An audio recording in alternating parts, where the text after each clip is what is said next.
l'argent ne fait pas le bonheur? Salut Paul. Aujourd'hui, j'aimerais discuter d'un sujet qui suscite beaucoup de débats, l'argent et le bonheur. Personnellement, je pense que l'argent ne fait pas le bonheur. Ah vraiment? Je ne suis pas d'accord du tout, Julie.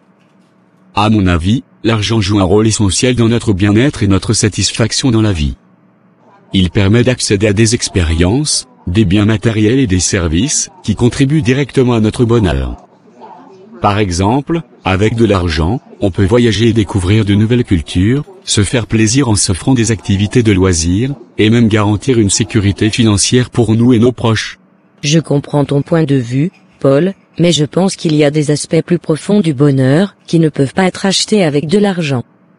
La qualité de nos relations interpersonnelles, notre santé mentale, notre épanouissement personnel et notre connexion avec les autres sont des éléments qui contribuent réellement à notre bonheur, et ils ne dépendent pas forcément de la richesse matérielle. Je suis d'accord que les relations et la santé mentale sont importantes, Julie, mais l'argent peut grandement influencer ces domaines. Par exemple, avec des ressources financières adéquates, nous pouvons nous permettre de prendre soin de notre santé en accédant à des soins médicaux de qualité ou en engageant des professionnels de la santé mentale.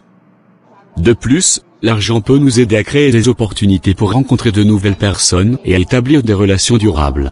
C'est vrai, l'argent peut faciliter certaines choses, mais il ne garantit pas le bonheur à long terme. Il y a des gens riches qui se sentent vides et insatisfaits malgré leur fortune, et des personnes avec des revenus modestes qui trouvent le bonheur dans des choses simples de la vie. Le bonheur est une question de perspective, d'acceptation de soi et de gratitude pour ce que l'on a, indépendamment de la richesse matérielle. Je comprends ton point de vue, Julie, mais permets-moi de te donner un autre exemple. Imagine une famille démunie qui lutte pour joindre les deux bouts, qui peine à offrir une éducation décente à ses enfants, et qui vit dans des conditions précaires. Dans cette situation, l'argent peut apporter un soulagement énorme, et une amélioration significative de leur qualité de vie. Les enfants auront accès à de meilleures opportunités, et leurs parents se sentiront moins stressés financièrement. Cela ne serait-il pas une source de bonheur pour eux? Je ne peux pas nier l'impact positif que l'argent peut avoir dans certaines circonstances, Paul. Mais il y a aussi des exemples de personnes riches, qui sont malheureuses malgré leur abondance matérielle.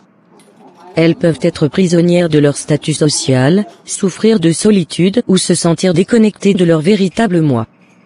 Le bonheur ne peut pas être réduit à une simple question d'argent, mais plutôt à un équilibre entre les aspects matériels et immatériels de notre vie. Je comprends ton point de vue, Julie, et je suis d'accord que le bonheur est complexe et multidimensionnel. Cependant, je maintiens que l'argent joue un rôle significatif dans notre quête du bonheur. Il peut offrir des opportunités, des expériences, et une sécurité qui contribuent à notre bien-être global.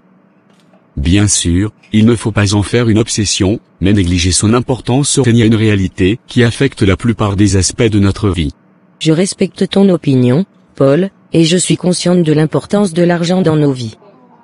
Cependant, je pense qu'il est essentiel de ne pas confondre la poursuite de la richesse matérielle avec la quête du bonheur véritable.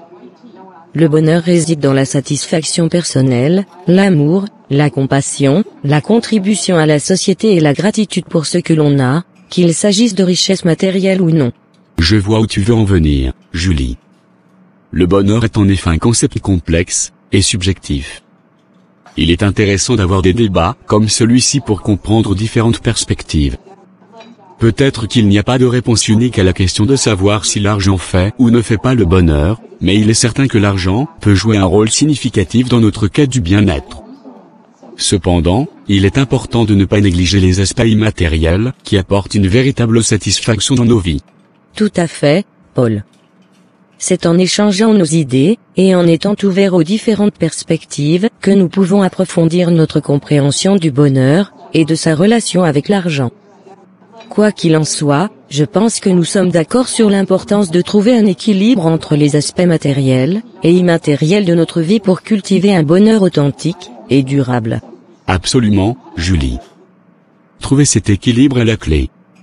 Merci d'avoir partagé tes idées et d'avoir engagé cette discussion intéressante.